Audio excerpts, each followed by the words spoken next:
बहुत ज़्यादा कह लें कि कॉम्प्लेक्स चीज़ें थी मेरे अंदर, और इन सब चीज़ों ने मुझे मुतनफ़र कर दिया कि नहीं यार ये क्यों है सब कुछ। उसकी वजह से थोड़ा बहुत कह लें कि ड्रग्स की तरफ जाना शुरू हो गया मैं। तो out of nowhere youth club की एक वीडियो आती है, बड़े ही ख़ास अंदाज में शेख मोक्कली की एक ना आयत स्टार्ट होती है। उसने जैसे सांस नहीं रोकता कोई आपकी, वैसे वो सांस रोकी। मेरी वालदा तहज्जुद की नमाज़ पढ़ी थी, और उनकी वो रोना अभी भी मैं सुनता हूँ ना तो वो याद आता है। तो वो मेरे कह लें कि ना पकड़ता है दिल को कि मेरी गलतियों की वजह से मेरे फैमिली को सफ़र करना पड़ा था, और मेरी वालदा की एक ही बात थी कि रब्बा मेरे पुत्र को सुकून दे दे।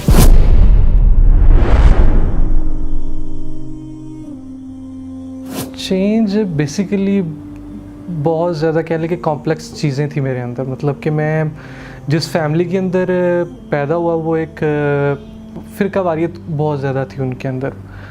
सेकेंडली जिनसे कुरान पाक पढ़ाया गया, नाज़रा और तफसीर वगैरह पढ़ी गई, तो वो किसी और कह लें कि सेक्ट से बिलोंग करते थे। जो मेरा कह लें कि दोस्तों का सर्कल था वो किसी और सेक्ट से थे। तो बहुत ज़्यादा कह लें कि ना चीज़ें मिक्सअप थी उसके अंदर, और इन सब चीज़ों ने मुझे मुतनफ़र कर दिया कि नहीं यार ये क्यों है सब कुछ। अगर है तो डिफ़ाइन क्यों नहीं है, मतलब कि अल्लाह की ज़ात ने इन सब चीज़ों को डिफ़ाइन क्यों नहीं किया। इसकी वजह से फिर मैंने एक ख़ास पॉइंट पे आके लाइफ के फ़ॉलो करना छोड़ दिया चीज़ों को। जब फ़ॉलो करना छोड़ा तो आहिस्ता आहिस्ता कह लें कि सबसे पहले कुरान पाक पढ़ना छोड़ दिया। फिर नाउज़ुबिल्लाह नमाज लाइफ से बिल्कुल ऐसे निकल गई कि इवन दैट कि जुम्मा तक नहीं था पढ़ता। उसकी वजह से थोड़ा बहुत कह लें कि ड्रग्स की तरफ जाना शुरू हो गया मैं। बहुत ज़्यादा सीरियस कंडीशन कह लें कि हो गई हुई थी। उसके बाद घर गया तो वालिदा के साथ मैंने टाइम स्पेंड करना शुरू किया, क्योंकि जब भी मेरी लाइफ में कोई इशू होते हैं तो फौरी तौर पे मैंने बचपन से ये सीखा कि मैं पेरेंट्स की तरफ मूव करता हूँ। तो जैसे ही मैं घर गया मैंने अपनी सिचुएशन एक्सप्लेन की तो मेरी वालिदा काफ़ी परेशान हो गई। कुछ अर्सा तो कह लें कि 2-3 हफ्ते तक तो बहुत मुश्किल टाइम रहा उनके लिए। जब ये सब कुछ चलता रहा रैंडमली मैं अपने कान में हैंड फ्री लगा के बस काम करना शुरू कर देता था। तो out of nowhere youth club की एक वीडियो आती है, और वो बस टैब में लगी हुई है, वो शुरू हो जाती है। तो उसमें ख़ास पॉइंट के ऊपर बड़े ही ख़ास अंदाज में शेख मोक्कली की एक ना आयत स्टार्ट होती है, और उसी टाइम कह लें कि जैसे लाइफ में शायद लोग कहते हैं कि होता है कभी कभी कि आपकी लाइफ कुछ सेकंड्स के लिए बिल्कुल रुक जाती है और आप फील करना छोड़ देते हैं कि हो क्या रहा है। बस आप जिस जगह पे होते हैं आप उसी ट्रांस में रह जाते हैं। And I was in that trance कि वो आयत चल रही है, उसने जैसे सांस नहीं रोकता कोई आपकी, वैसे वो सांस रोकी। और मैं गिन के नहीं बता सकता कि मैंने वो कितनी दफ़ा वो आयत सुनी। उस चीज़ ने या उस आयत ने शायद इम्पेक्ट डालना था मेरी लाइफ में, लेकिन मुझे अभी तक इस चीज़ का जवाब नहीं था मिल पा रहा कि ये वीडियो आई कहाँ से मेरी फीड के अंदर।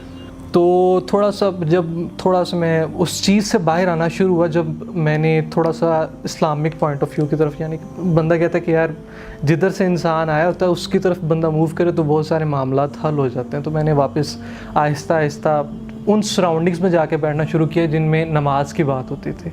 फिर यूथ क्लब के एक इवेंट में मैं गया, और उसमें फिर मैंने देखा कि यार ये भी कुछ लाइफ होती है। फिर उसने आहिस्ता सोच डेवलप करना शुरू की कि नहीं यार ये अगर कुछ है तो वजह है उसके कुछ होने की, मतलब कि अल्लाह की ज़ात ने अगर कुरान पाक दिया है तो कुछ वजह है। फिर आहिस्ता कह लें कि चीज़ों के अंदर जाना शुरू किया, लेकिन फंसा मैं उसी जगह पे था कि यार वो वीडियो कहाँ से आ गई। थोड़ा सा मैंने अपना कह लें कि उसी लाइफ साइकिल में थोड़ा सा ट्रिगर किया, बातें सोचना शुरू की। तो एक रात मुझे याद पड़ती है कि मेरी वालदा तहज्जुद की नमाज़ पढ़ी थी, और एकदम से मुझे वो अटैक होता है और मैं अपने बेड से उठता हूँ और मैंने भागना शुरू कर दिया एकदम से। और उनकी वो कह लें कि यार वो रोना अभी भी मैं सुनता हूँ ना तो वो याद आता है। तो वो मेरे कह लें कि ना पकड़ता है दिल को कि मेरी गलतियों की वजह से मेरे फैमिली को सफ़र करना पड़ा था, और मेरी वालदा की एक ही बात थी कि रब्बा मेरे पुत्र को सुकून दे दे। शायद उनकी दुआ इतनी दिल से निकली थी कि उस वीडियो के थ्रू मुझे यहाँ पे आना था। लेकिन मैं जानता तक नहीं था कि यूथ क्लब भी एग्जिस्ट करता है, कोई राजा ज़ियाउल हक साहब भी हैं जो कि इस तरह से लेक्चर देते हैं, कोई तोहा इब्न जलील भी है, कोई एहतशाम भी है, बहुत सारे लोग भी हैं, लेकिन कभी जान ना पाता अगर ये सब कुछ मेरे साथ ना हुआ होता। देन आहिस्ता आहिस्ता कह लें कि अभी भी मैं कोशिश करता हूँ कि मैं नमाज़ पढ़ूँ, मैं नासरा देखूँ, और अब मैं कोशिश करता हूँ कि गाने सुनने के बजाय ज़्यादातर या तो बयान सुन लूँ या फिर कोई कह लें कि तिलावत वगैरह सुन लूँ। अभी काफ़ी कह लें कि चीज़ें कंट्रोल में आ रही हैं, और मैं पर्सनली थैंक करना चाहता हूँ इस पूरी ऑर्गेनाइजेशन का कि आप सोच नहीं सकते कि आपने कितना हेल्प किया। आपके एक इवेंट के अंदर जाने से भी मुझे बहुत कुछ मिला, उस एक वीडियो से भी बहुत कुछ मिला है, और शायद मैं ना मॉनेटरी कोई आपकी हेल्प कर सकूं, ना वैसे आपकी कह लें किसी और इवेंट में हेल्प कर सकूं, लेकिन इतना ज़रूर बता सकता हूं कि क़यामत वाले दिन अगर किसी ने खड़े होकर कहा ना कि हाँ भाई आपकी वजह से कोई ठीक हुआ, तो हाथ मेरा लाजिम ज़रूर खड़ा हुआ होगा इंशाअल्लाह। That's all from my side. जज़ाकल्लाह।